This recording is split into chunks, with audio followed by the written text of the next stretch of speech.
को भी प्रेरणा देनी है।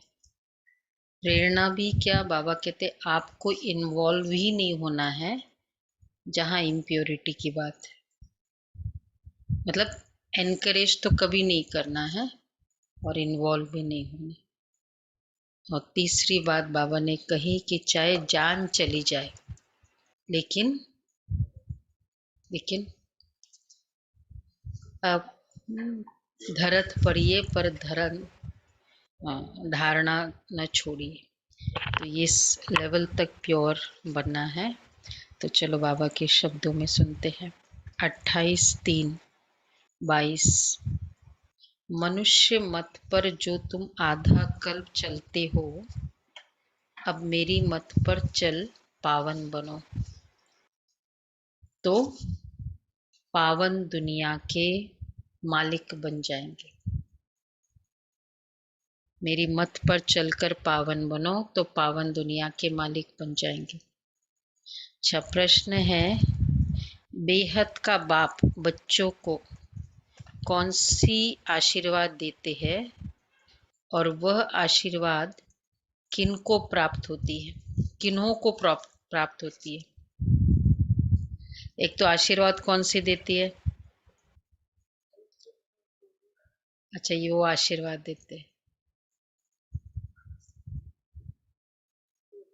आशीर्वाद पवित्र भव का थोड़ी देते हैं। आशीर्वाद कौन, वो धारणा है, पवित्रता तो प्रोसेस है। आशीर्वाद मतलब रिजल्ट है। विजयी भव 21 जन्मों का वर्षा देते हैं सुख के लिए।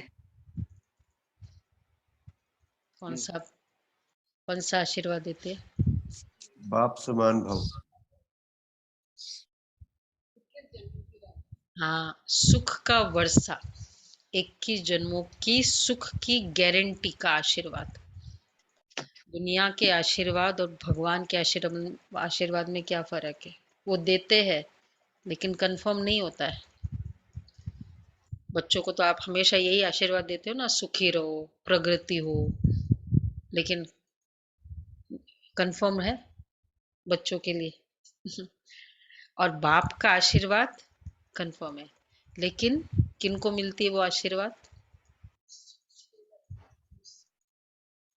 जो श्रीमत पर चल, किनको मिलती है? कौन सी श्रीमत? पवित्र रहो। बाबा कहते हैं कि जो पवित्र बनते और बनाते हैं, तो तुम्हें कभी काल नहीं खाएगा, अकाली मृत्यु नहीं होगी। कामधेनु माता तुम्हारी सब मनोकामनाएं पूर्ण कर देगी। परंतु ये आशीर्वाद है, तुम्हें इस विष को छोड़ना पड़ेगा। ये आशीर्वाद उन्हें ही प्राप्त होती है जो श्रीमत पर इस अंतिम जन्म में पवित्र बनते और बनाते हैं। बाबा कहते, बच्चे दुनिया बदल रही है, इसलिए पावन जरूर बनो। कोई चॉइस नहीं है अभी प्योरिटी के अलावा, अगर अपने आप को सुरक्षित रखना है तो, और कोई चॉइस नहीं है। अच्छा, गीत है ओम नमो शिवाय, ओम शांति। भगवान के बच्चों ने गीत सुना। अब भगवान के बच्चे तो सभी है, जो भी मनुष्य मात्र है, सब भगवान को बाबा कहते हैं। वह सर्व का एक ही बाप है।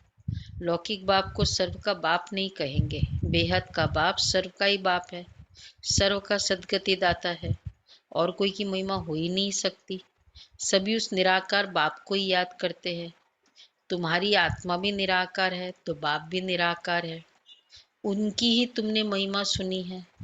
परम पिता परमात्मा शिव बाबा, आप ऊंचे ते ऊंचे हो, सर्व के सदगति दाता हो, सबकी सदगति करते हो, तो वह स्वर्ग के मालिक देवी देवता बन जाते हैं। मनुष्य की सदगति कर न सके, मनुष्य की कोई महिमा ही नहीं है।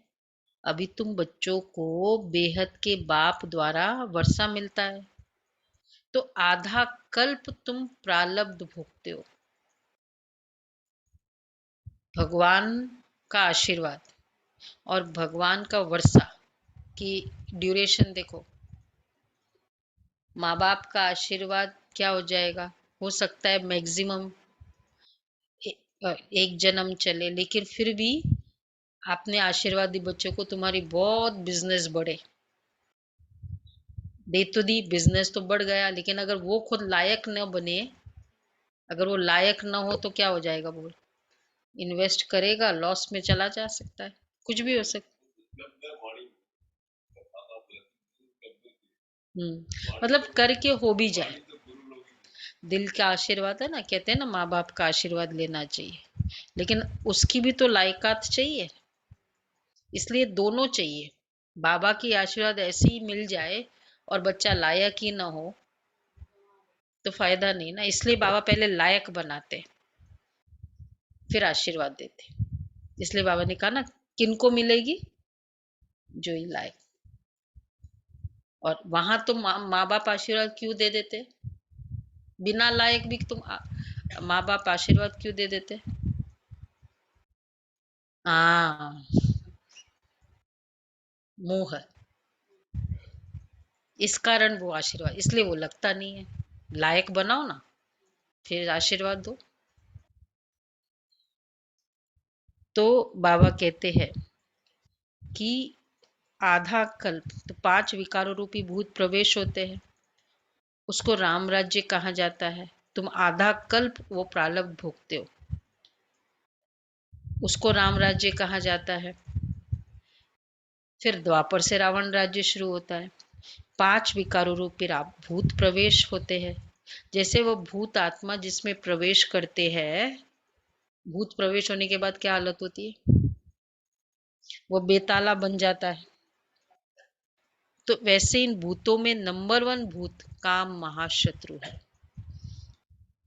भूत अंधा, भूत डेस्परेशन, भूत हो जाता है ना, कहते हैं तेरे को भूत सवार हुआ है, तो वो मुझे कैसे भी करके वो ही करना है, वही चाहिए, भूत सवार होता है। तो भूत क्या करता है, बेताला बना देता है, समझ गए ना, डेस्परेट। तो वैसे इन भूतों में नंबर 1 भूत कौन सा है, नंबर 1 भूत, भूतों में भी नंबर 1 भूत है काम विकार, काम महाशत्रु है, किंग ऑफ द भूत है ना, king of the fruits, king of the flowers, king of सब कुछ, ये इसका किंग ऑफ द वाइसेस। और उस भूत को दुनिया वाले कहते हैं नेचुरल है। आयरनी देखो, तो बाबा कहते हैं, तो बाप ही सबसे प्रतिज्ञा कराते हैं। बाप कहते हैं तुम पावन बनने की राखी बांधो, तो 21 जन्म के लिए, सुनो, प्रारब्ध बाद में, पहले प्रोसेस, पावन बनने की राखी बांधो तो 21 जन्म के लिए स्वर्ग पवित्र दुनिया के तुम मालिक बन जाएंगे। स्वर्ग के राजाई स्टेटस के लिए प्योरिटी मस्ट है, संगम युग की पवित्रता। मैं आया हूं पतितों को पावन बनाने। भारत पावन था जब देवी देवताओं का राज्य था, नाम ही सुखधाम था, अभी ये दुखधाम। एक तो काम कटारी चलाते, दूसरे लड़ते झगड़ते रहते हैं, देखो कितना दुख है। बाप आते ही है संगम पर, यह है कल्याणकारी संगम युग। तुम बच्चे सुखधाम में चलने के लिए अपना कल्याण करने आए हो। बाप कहते हैं अब मेरी श्रीमत पर चलो। मनुष्य मत पर तो तुम आधा कल्प चलते रहे, सदगति दाता तो एक बाप ही है, उनकी श्रीमत से ही तुम स्वर्ग के मालिक बन जाते हो। बाकी ये शास्त्र तो पढ़ते पढ़ते अब कलयुग का अंत आ गया है, तमो प्रधान बन गए हैं, अपने को ईश्वर कहलाकर अपनी बैठ पूजा कराते हैं। अच्छा, शास्त्रों में प्रहलाद की बात दिखाई है, मालूम है ना, मेन उसका प्रॉब्लम क्या था, मुझे हिरण्यकश्यप का कि मुझे भगवान मान, वो कहते तुम भगवान हो ही नहीं, तो यही तो कॉन्फ्लिक्ट था बहुत बड़ा। तो उसका फिर प्रहलाद की बात दिखा दी। दिखाते कि थंब से नरसिंह भगवान निकला, उसने आकर हिरण्यकश्यप को मारा, क्योंकि न जल में न थल में न आकाश में न जमीन में न न दिन में न रात में न मतलब कितने सारे, न मनुष्य से न न राक्षस शस्त्र से, से न अस्त्र, न मनुष्य से न राक्षस से, न अंदर न बाहर, हाँ, न अंदर न बाहर, न मानव भी नहीं और दानव भी नहीं। तो उसने आकर हिरण्यकश्यप को मारा। अब थंब से कोई निकलता नहीं है, बाकी सभी का विनाश तो होना ही है। बाप कहते हैं साधु संत महात्मा अजामिल जैसे पाप आत्माओं का भी मैं उद्धार करता हूँ। बाप आकर ज्ञान अमृत का कलश माताओं पर रखते हैं। माता गुरु बिगर किसकी सदगति हो न सके। अब देखो ये जो कहावत है, प्रथम गुरु माता है, ये कहाँ से निकली? प्रथम गुरु माता है,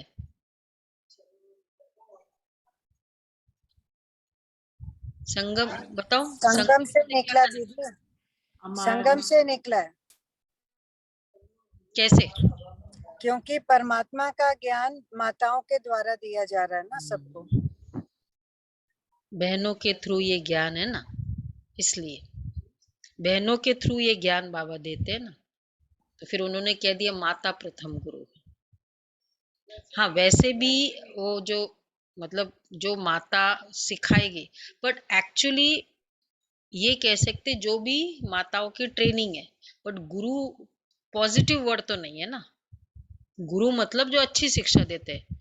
अब आजकल की माताएं मिक्स्ड शिक्षा भी तो देती है, खुद ऐसे कुछ करेगी तो फिर बोलेगी तो रॉन्ग भी तो है।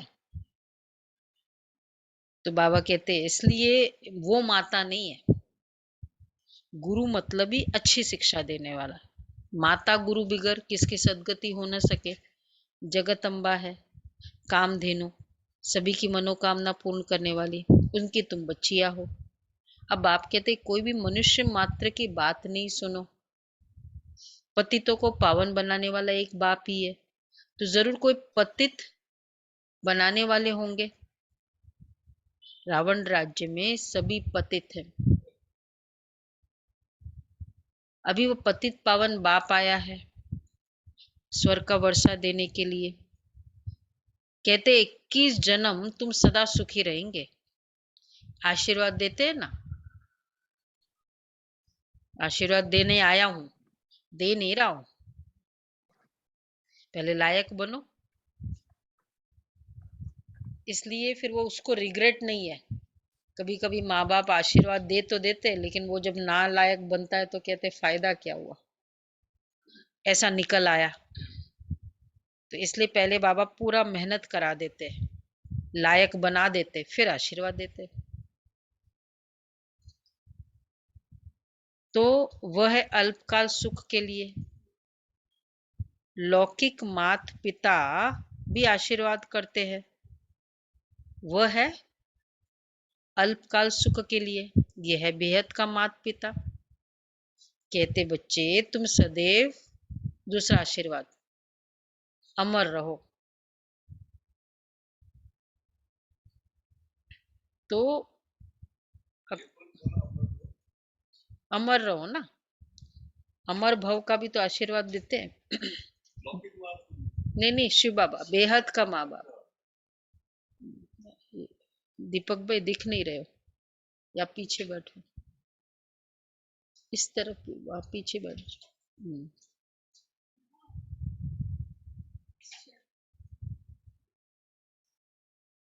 तो बाबा कहते हैं अच्छा वहां तुमको काल नहीं खाएगा, अकाले मृत्यु नहीं होगा, तुम सदा सुखी रहेंगे। देखो अमर भव और पवित्र भव, तो वहां तुमको काल नहीं खाएगा। बाप कहते हैं, हाँ, कामधेनु माता तुम्हारी सर्व कामनाएं पूर्ण करती है, सिर्फ ये रिजल्ट है, सिर्फ प्रोसेस, सिर्फ विष को छोड़ना पड़ेगा, क्योंकि अपवित्र तो वहां चल नहीं सकेंगे। बाप कामधेनु कहते माता हैं, मतलब दीदी कामधेनु माता का मतलब क्या? कामधेनु का मतलब वहां वैसे कोई माता नहीं है। बाबा के इन अ वे बाबा ये कहना चाह रहे सब कामनाएं पूर्ण करेंगे आपकी। सब इच्छा पूरी। माता मतलब माता कौन सी माता? ब्रह्मा माता? बाबा एक एग्जाम्पल दे रहे, कल्प वृक्ष, कामधेनु, ये कोई लिटरली कोई माता नहीं है, नाम नहीं है किसी का, ये ओके। मेटाफर है। तो ऐसे सिर्फ पावन बनो। अच्छा, ऐसे नहीं कि बच्चे को शादी करानी है, न अपने को पतित करना है, न दूसरों को पतित होने देना है। दोनों बातें। तो मतलब अब जो उसके लिए तो बाबा ने बताया ना, बच्ची का अगर ज्ञान में नहीं चलती तो करो, बच्चे का फिर नहीं कर सकते। इस मृत्यु लोक में अंतिम जन्म पवित्र जरूर बनना है। पवित्र बनना मतलब ये दोनों बातें हैं। न बनो और बनाओ, तब अमर लोक चलेंगे। बाप बेट आत्माओं को समझाते हैं, आत्मा ही धारण करती है। बाप कहते हैं तुम हमारे बच्चे हो, तुम आत्माएं परम धाम में रहती थी, अब फिर मैं ले चलने आया हूँ। जो पवित्र बनेंगे उनको साथ ले चलूंगा, फिर वहां से तुमको स्वर्ग में भेज दूंगा। ठीक है, जो पवित्र बनेंगे, कितने सारे उसके अचीवमेंट्स है ना, मतलब उसके बेनिफिट्स है। एक तो आज एक पेज में पवित्रता से क्या क्या बेनिफिट बताया। हाँ, ओम शांति संगीता बहन। हाँ, ये पवित्र बनने का मतलब क्या? मतलब जैसे अनमैरिड, मैरिड नहीं, शादी नहीं करना? हाँ, ऑब्वियसली ना, नियमों पर चलना। शादी अच्छा, नहीं अच्छा। करना नहीं है, जब जो भी सिचुएशन है उसमें अब से, जब से ज्ञान लिया तब से फिर फुल नियमों पर चलना उसके। Okay okay okay, thank. जब से ज्ञान मिला और जिस समय मिला, अगर चलो शादी होने के बाद मिली, कोई भी मिला, कभी भी। अच्छा, तो बाबा कहते हैं फिर क्या बेनिफिट फर्स्ट? 21 जन्मों का वर्षा। 21 जन्मों का वर्षा सुख का। हाँ हाँ, पवित्र दुनिया के मालिक बनेंगे। सेकंड, थर्ड, अमर का। एक और बोला है आज की मुरली, वैसे तो बहुत है आज की मुरली के। अमर बन जाएंगे। अमर भव, हाँ, अमर भव का वरदान। सारी कामनाएं पूर्ण होंगी, सारी मनोकामनाएं पूर्ण होगी। फोर्थ, अब देखो फिफ्थ है, जो पवित्र बनेंगे उनको साथ ले चलूंगा। बारात दूल्हे के साथ चाहिए, फटे फुटे कपड़े थोड़ी चलेगा, अच्छा लगेगा, वो उसी का नाक खराब हो। तो हमारा दूल्हा बहुत प्योर, उसकी तरह चाहिए। फिर वहां से तुमको स्वर्ग में भेज दूंगा। मीरा ने भी विष का त्याग किया ना, तो उनका नाम कितना बाला हुआ। बाप कहते बच्चे पुरानी दुनिया बदल नहीं बनने वाली है। नई दुनिया में देवताएं रहते थे, करते थे, राज्य करते थे।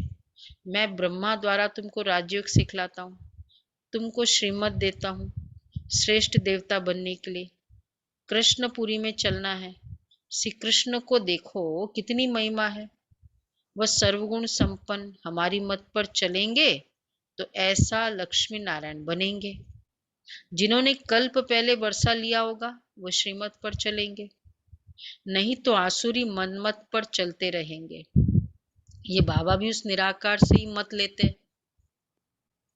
बाबा भी तो जो बाबा कहे वैसे करते थे ना। एवरी टाइम बाबा की पर्सनल संदेशी थी, कौन थी पता है ना? संतरी दादी। वो बाबा की संदेशी थी, तो कुछ भी होता था बाबा उनसे पूछवाता था, जाओ बाबा को पूछ के आओ, ये करूं। सुना ना वो, बॉम्बे जाना है, गाड़ी तैयार है बाहर, अटैची सब रख दी है, संदेशी को भेजा बाबा ने, और फिर वहां बोल वो आई, बोली हरी से रेड सिग्नल है, नहीं गए बाबा। मतलब ये बाबा भी उस निराकार से ही मत लेते हैं, ऑलवेज, हर छोटी मत निराकार से लेते हैं। अब आप कहेंगे वो तो बाबा के लिए तो अच्छा है संदेशी, हमारे लिए कौन सी संदेशी है? निमित्त बने। निमित्त है, मुरली है, वो सब संदेश है ना। कितनी इतनी सारी मुरलियां इतनी क्लियर थोड़ी थी पहले।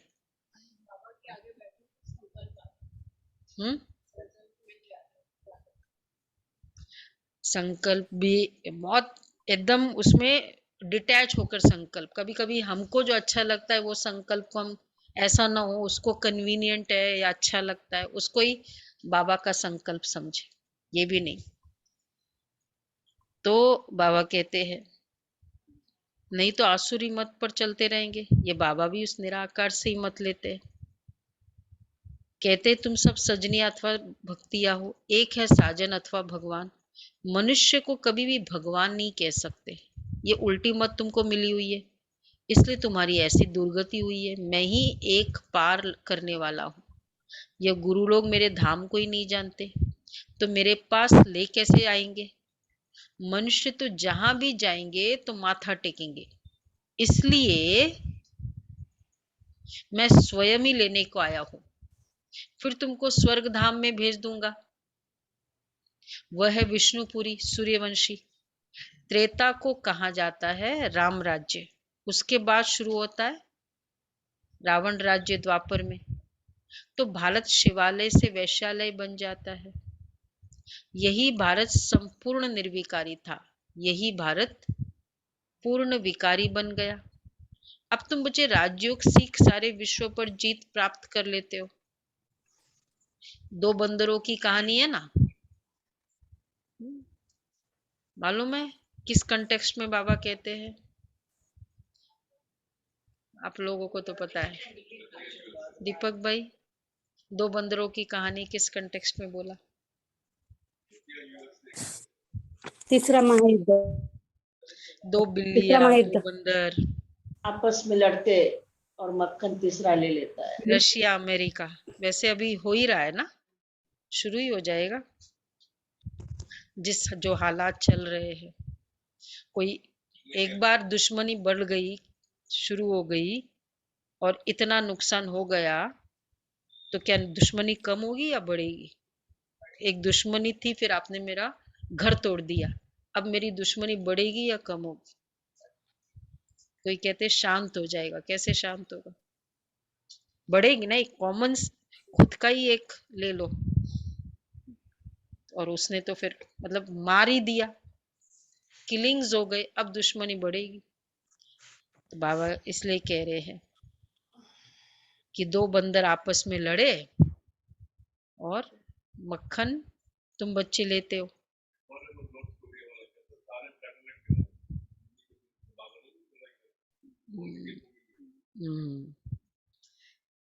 तो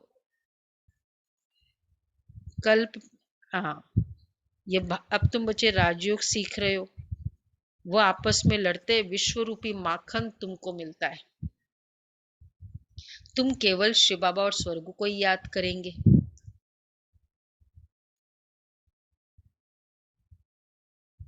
घर गृहस्थ में तो तुम केवल शिव बाबा और स्वर्ग को ही याद करो। घर गृहस्थ में रहते हो पवित्र बनो, तो पवित्र दुनिया के मालिक बन जाएंगे।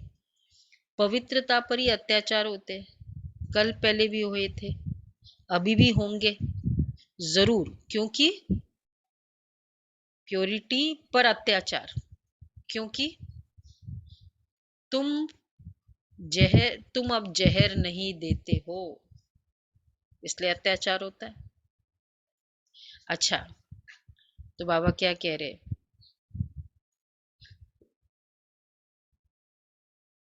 गाया भी हुआ है, अमृत छोड़ विष काहे को खाए।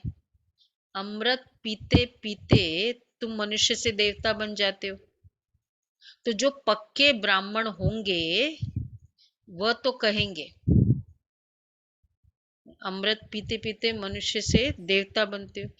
जो पक्के ब्राह्मण होंगे वह कहेंगे, चाहे कुछ भी हो। क्या कहेंगे बोलो? जो पक्के ब्राह्मण होंगे।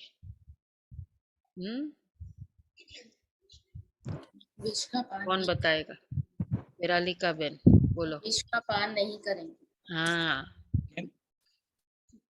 हम विष देंगे ही नहीं, कुछ भी हो जाए। कितना सहन भी करते,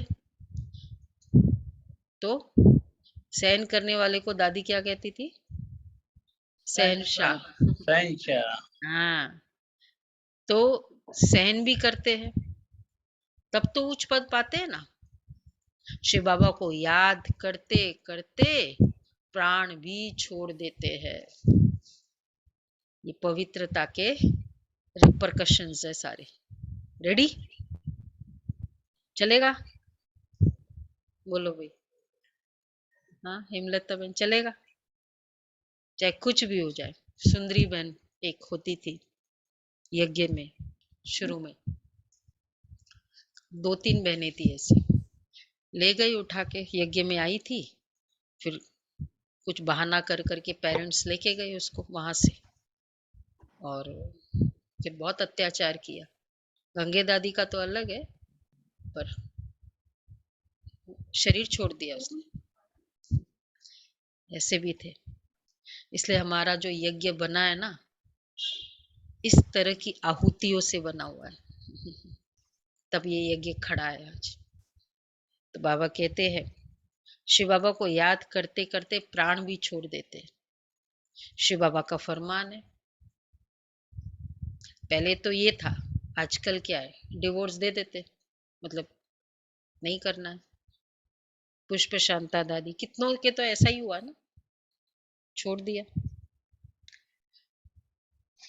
तो शिव बाबा का फरमान है, डरे तो नहीं, थोड़ा थोड़ा डर गए। कोई डरे? एक्चुअली वो तो देखो हिसाब किताब होता है या बाबा की मदद, लेकिन कोई भी प्रिंसिपल्स पे अड़िग तो रहना होता है, खड़ा तो रहना ही पड़ता है ना। तो बाबा कहते हैं, शिव बाबा का फरमान है, शिव फरमान तो सबको इसलिए कहते मुझे याद करो। शिव बाबा का फरमान है, ऑर्डर है।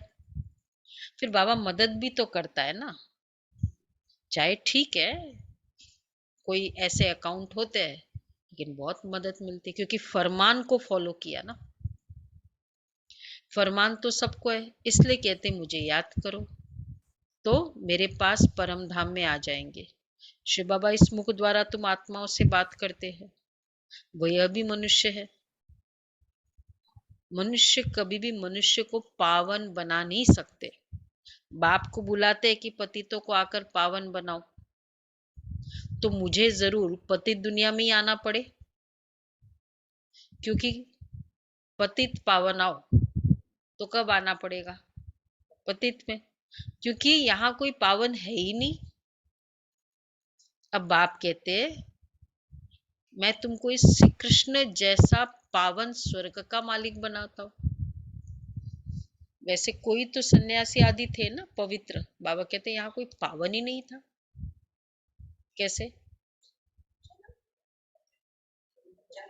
जन्म पतित से हुआ। और मतलब हाँ, खाली फिजिकल प्योरिटी की बात नहीं है ना, संकल्पों की प्योरिटी, बहुत सारी प्योरिटी चाहिए। हाँ, खान पान की। तो इसलिए बाबा कहते मैं ऐसी दुनिया में आता हूं, क्योंकि यहाँ कोई पावन तो है ही नहीं।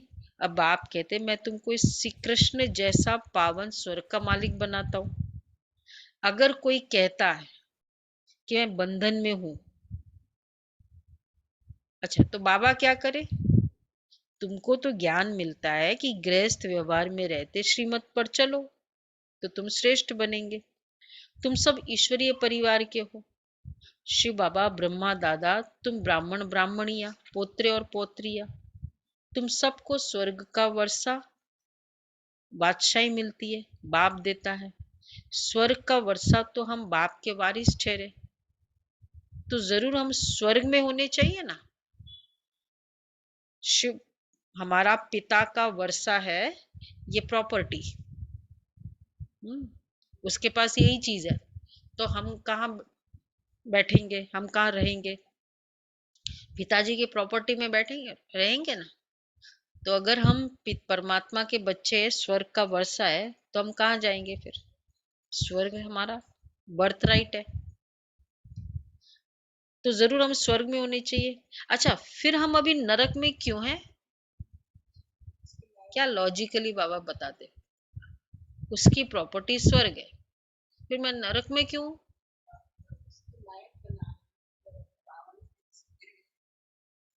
थोड़ा और अच्छे से बताओ ना। राइट बोला। यार तो नरक में करना पड़ेगा।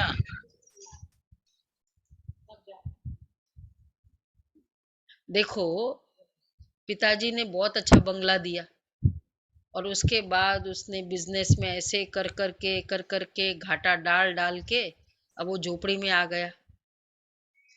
अब फिर पिताजी पूछे, कहा भाई तुम यहाँ क्यों? फिर क्या?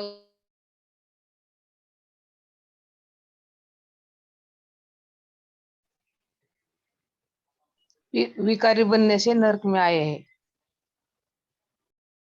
तुम सब ईश्वरीय, तुम सबको स्वर्ग का वर्षा बादशाही मिलती है, बाप देता है स्वर्ग का वर्षा, तो हम बाप के वारिस ठहरे, तो जरूर हम स्वर्ग में होने चाहिए, फिर हम अभी नरक में क्यों हैं? बाप समझाते, रावण राज्य के कारण तुम नरक में पड़े हो, अब मैं आया हूं तुमको स्वर्ग में ले चलने के लिए। बाप है कि भैया सबको उस पार ले जाते हैं। श्री कृष्ण कोई सबका बाप नहीं है, याद एक को ही करना है, अनेकों को याद करना माना, बहुत अच्छी बात कही, अनेकों को याद करना माना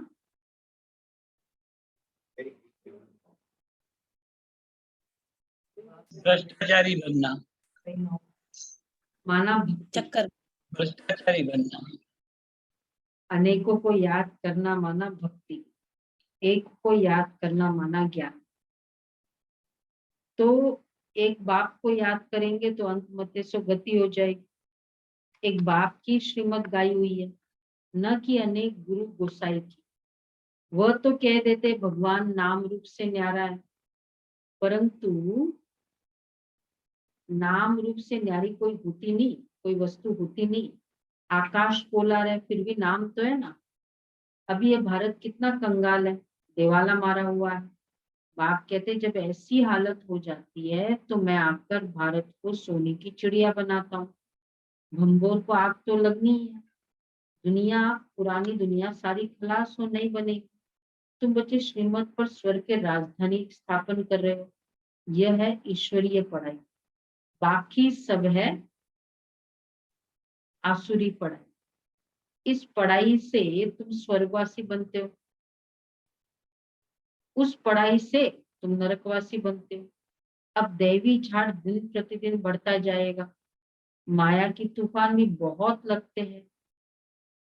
अब तब बाप कहते हैं यह है दुख धाम, अब तुम मुझे याद करो, परम धाम को याद करो और सुख धाम को याद करो, तो बेड़ा पार हो जाएगा। बाप आते दुख धाम से शांति धाम में ले चलने के लिए, फिर दुख धाम से शांति धाम में ले चलने के लिए बाबा आते हैं, हाथ पकड़ के ले जा रहे हैं ना, और उसके बाद फिर सुख धाम में भेज देंगे। अब दुख धाम को भूलते जाओ, बाप और वर्षे को याद करो।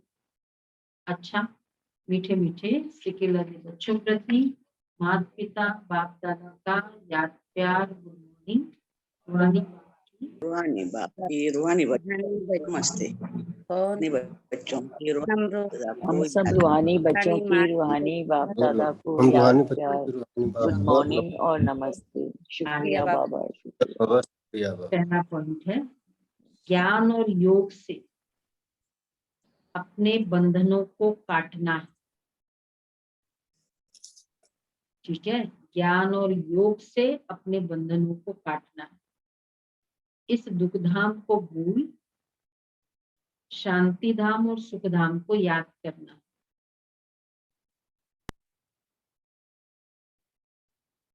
इस दुखधाम को भूल शांति धाम और सुख धाम को याद करना। दूसरा है कुछ सहन करना पड़े, प्राण भी त्यागने पड़े, तो भी बाप ने जो पावन बनने का फरमान किया है उस पर ही चलना। पतित कभी नहीं बनना है। हाइट बता दी ना बाबू ने, कुछ भी हो जाए और फिर कुछ भी हो जाए, पतित कभी नहीं। वरदान है ब्राह्मण सो फरिश्ता सो जीवन मुक्त देवता बनने वाले सर्व आकर्षण मुक्त भव। ब्राह्मण सो फरिश्ता सो जीवन मुक्त देवता बनने वाले सर्व आकर्षण मुक्त भव। संगम युग पर ब्राह्मणों को ब्राह्मण से फरिश्ता बनना है। फरिश्ता अर्थात जिसका पुरानी दुनिया, पुराने संस्कार, पुरानी देह के प्रति कोई भी आकर्षण का रिश्ता नहीं। कोई रिश्ता नहीं, कितनी अच्छी बात की, आकर्षण का रिश्ता नहीं, तीनों से मुक्त। आकर्षण का रिश्ता कैसे होता है सोचो, बाद में बताना। तीनों से मुक्त, इसलिए ड्रामा में पहले मुक्ति का वर्षा है, फिर जीवन मुक्ति का।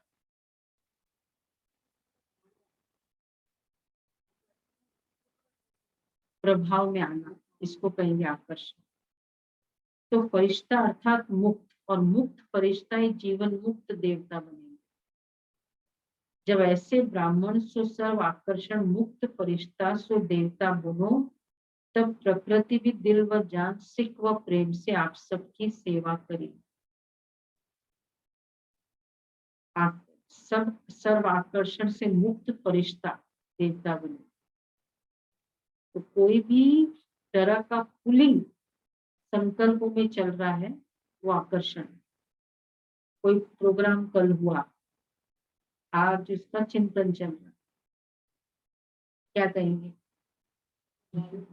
फुल है ना, फुल हो गया, लर्न किया, past is past, full stop.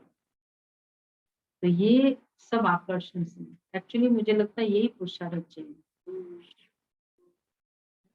इसको इतना इन्वॉल्व भी पूरा होना है और डिटैच भी पूरा होना है। ऐसा भी नहीं कि इन्वॉल्व पूरा कम हो ताकि प्रभावित भी नहीं, इन्वॉल्व भी पूरा होना है, इफेक्ट में भी नहीं आना है। ये कौन कर सकता है? जब इन्वॉल्व होते समय भी उस स्थिति में हो ना, तो फिर उसका, क्योंकि पूरा फिर वो असर आ जाता है, रंग आ जाता है, तो फिर चाहे वो रंग चला भी जाए, लगाने वाला चला जाए, तो रंग तो लग गए ना, तो रंग आ। अच्छा, लोगों ने अपने संस्कारों को इजी बना दो तो सब कार्य इजी हो जाएंगे। संस्कारों को इजी बना दो तो सब कार्य इजी हो जाएंगे। मातेश्वरी के महावाक्य। परमात्मा करण करावनहार कैसे? बहुत मनुष्य ऐसे समझ बैठे कि ये जो अनादि बना बनाया सृष्टि ड्रामा चल रहा है वो सारा परमात्मा चला रहा है, इसलिए वो कहते कि मनुष्य के कुछ नहीं हाथ है, करण करावनहार स्वामी सब कुछ परमात्मा ही कराता है, करता है। सुख दुख दोनों भाग भोग परमात्मा ने बनाया। अब ऐसी बुद्धि वालों को कौन सी बुद्धि कहा जाएगा? पहले उन लोगों को तो ये समझाना जरूरी है ये अनादि बनी बनाई सृष्टि का खेल वो परमात्मा जो अब बनाता है वही चलता है, जिसको हम कहते हैं ये बनी बनाई का खेल ऑटोमेटिक चलता ही रहता है। तो फिर परमात्मा के लिए भी कहा जाता है कि सब कुछ परमात्मा ही करता है। तो ये जो परमात्मा को करण करावनहार कहते हैं, ये नाम फिर कौन सी हस्ती के ऊपर पड़ा है? अब इन बातों को समझना है। पहले तो ये समझना है कि ये जो सृष्टि का अनादि नियम है वो तो बना बनाया है। तो जैसे परमात्मा भी अनादि, माया भी अनादि, चक्र भी आदि से लेकर अंत तक अनादि अविनाशी बना बनाया है। तो जैसे बीज में अंडरस्टूड वृक्ष का ज्ञान है और वृक्ष में अंडरस्टूड बीज का ज्ञान है, दोनों कंबाइंड है, दोनों अविनाशी है। बाकी बीज का क्या काम है? बीज बोना, झाड़ निकलना। अगर बीज न बोया जाए तो वृक्ष उत्पन्न नहीं होता। तो परमात्मा भी स्वयं इस सारी सृष्टि का बीज रूप है और परमात्मा का पाठ है बीज बनो बोना। परमात्मा ही कहते हैं मैं परमात्मा हूँ तब जब बीज बोता हूं। अगर बीज नहीं बोया जाए तो वृक्ष कैसे निकलेगा? मेरा नाम परमात्मा ही तब है जब मेरा परम कार्य है, और मेरा कार्य ही है जो मैं खुद पाठधारी बन बीज बोता हूँ। श्रेष्ठ संस्कारों का बीज बोते हैं ना। सृष्टि की आदि भी करता हूँ और अंत भी करता हूँ, मैं कर्णधारी पर बीज बोता हूँ। बीज बोने का मतलब है रचना करना, पुरानी सृष्टि का अंत करो, नई सृष्टि का आदि करना। इसको ही कहते हैं परमात्मा सब कुछ करता है। पुरानी को खत्म करता है और नई को करता है। तो इसलिए लोगों ने कह दिया परमात्मा सब कुछ करता है। परमात्मा सब कुछ नहीं करता, यही करता है, पुरानी को खत्म, नया को बनाना। बाकी पूरी सृष्टि को एक एक ये फैन चलाना, पत्ते हिलाना, तो फ्रॉम ईयर से कुछ भी एक्सटेंड तक बोल दिए, ये भगवान नहीं करते। पुरानी का और नई, बस इतना काम करते। इसको कहते हैं करण कराम। अच्छा, आज का अव्यक्त इशारे कल नहीं किया था ना अव्यक्त इशारे।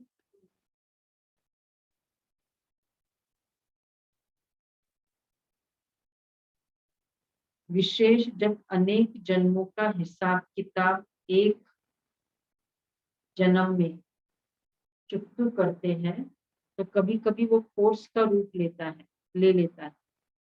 उस समय जो युद्ध चलती है, क्योंकि इतने सारे 63 जन्मों का एक जन्म में कंप्लीट करना, उस समय जो युद्ध चलती है उसमें साक्षी न्यारा हो देखना है, जिससे व्याधि बदलकर खेल रूप में अनुभव, इसका अभ्यास बढ़ाओ। उस समय देखो व्याधि का रूप है, क्योंकि अनेक जन्म का एक जन्म में कंप्लीट होना है, तो बहुत स्ट्रॉन्ग व्याधि आती। उस समय मैं बीमार हूं नहीं, मेरा शरीर बीमार है नहीं, यह तेरी अमानत है, तुम जा। मैं साक्षी दृष्टा बन आपके अमानत की सेवा कर रही हूं। समझा? पेट दर्द हो रहा है, पैर दर्द हो रहा है,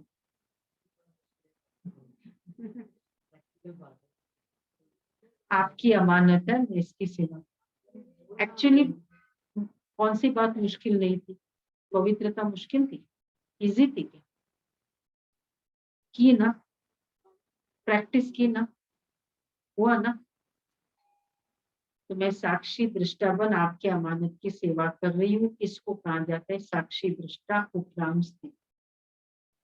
28 है, जो सहनशील है वही ड्रामा की ढाल पर ठहर सकता है, अर्थात साक्षी रह सकता है। सहनशीलता नहीं तो ड्रामा का ढाल को पकड़ना भी मुश्किल है। इस समय जो भी कर्म करते हो उसमें करण करावनहार की स्मृति सदा रहे।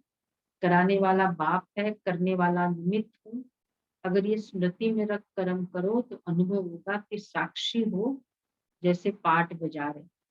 पाठ बजाते हुए सदा वृत्ति उपराम रहे। पार्ट प्ले करना है। कल दादी का सुना ना, पार्ट प्ले करने वाली थी, मतलब प्ले कर रही हूँ, मुझे डायरेक्शन ऊपर से मिला, इसको कहेंगे पार्ट प्ले। इजी। तो ये थे महावाक्य बात। क्लियर।